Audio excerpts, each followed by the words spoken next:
अपितु पूरे विश्व में संस्कृत को एक दिव्य स्थान प्राप्त कराकर सभी के हृदयंगम पहुंचाया है। ऐसी संस्कृत भारती द्वारा आज के दिव्य प्रबुद्ध जनों की इस दिव्य संगोष्ठी में सर्वप्रथम मां भारती, मां सरस्वती के चरणों में प्रणाम निवेदित करता हूं। यहां विराजमान चतुर्थ चारों की चारों, एक तो स्वयं काशी से पधारे हैं, गंगा तरंग रमणीय जटा कलापम गौरी निरंतर विभूषित वाम भागम नारायण प्रिय मनंग मदापुहारम वाराणसी पुरपतिम भज विश्वनाथम। ऐसे मिश्र जी हमारे मध्य में पधारे हैं।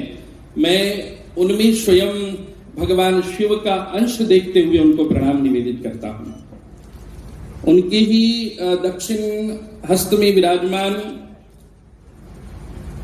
यथा नाम तथा गुण तुलसीदास जी को भी मैं प्रणाम निवेदित करता हूं। हमारे भट्ट जी यहां विराजे हैं, उनको भी प्रणाम निवेदित करता हूं। और आज मैंने जब निर्मल जी को सुना तो मैं अद्भुत चकित था। क्या बात है, एक डॉक्टर और जो क्लासेस चलाते हैं, और वो आज संस्कृत में जब उनका उद्बोधन हो रहा था, यथा नाम तथा गुण। हे निर्मल जी, आप सदैव ऐसे ही निर्मल बने रहे। निर्मल मन जन सो मोही पावा, मोही कपट छल छिद्र न भावा। आप तो भगवान को भी प्रिय, और हम सबों के हृदय में आज जो आपने स्थान बनाया वो अद्भुत है।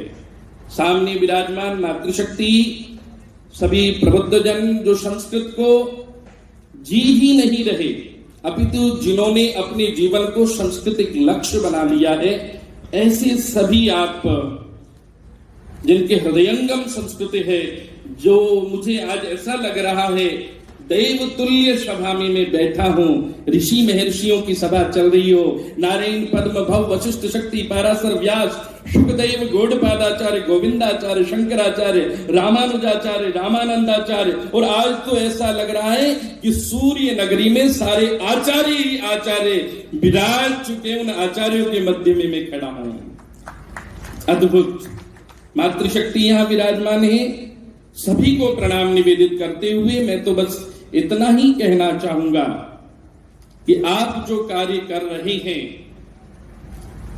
उसके लिए मैं साधु समाज की तरफ से, श्री पंचदश नाम जूना अखाड़े की तरफ से और श्रीमठ कनाना की तरफ से कोटि कोटि आभार प्रकट करता हूं।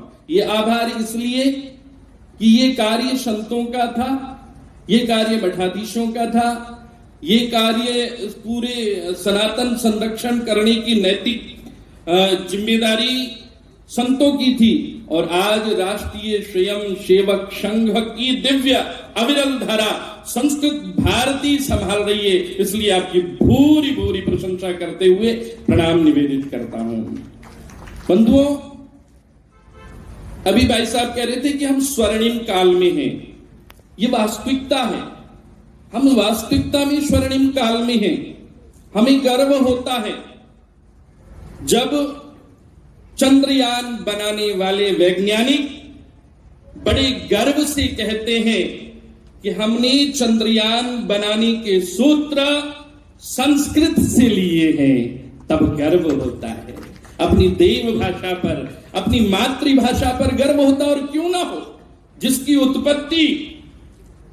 उत्पत्ति भगवान आदि अनादि त्रिविध तापों का शमन करने वाले, आध्यात्मिक आदि बौद्धिक आदि दैविक भौतिक त्रिविध तापों का शमन करने वाले भगवान शिव के डमरू से हुई है। भगवान शिव ने डमरू बजाया, महर्षि पाणिनीय ने सुना, और उस डमरू के स्वर छंदों से ननाद डक्काम नव पंचवाराम, और डमरू के स्वर छंदों को सुन करके आई उन ऋदिक ए ओंग अयो छवरट लण यमगणनम जबय गड़दस जब गड़दस खप चटत चटतव कपय सस सर हल, इनकी रचना कर दी।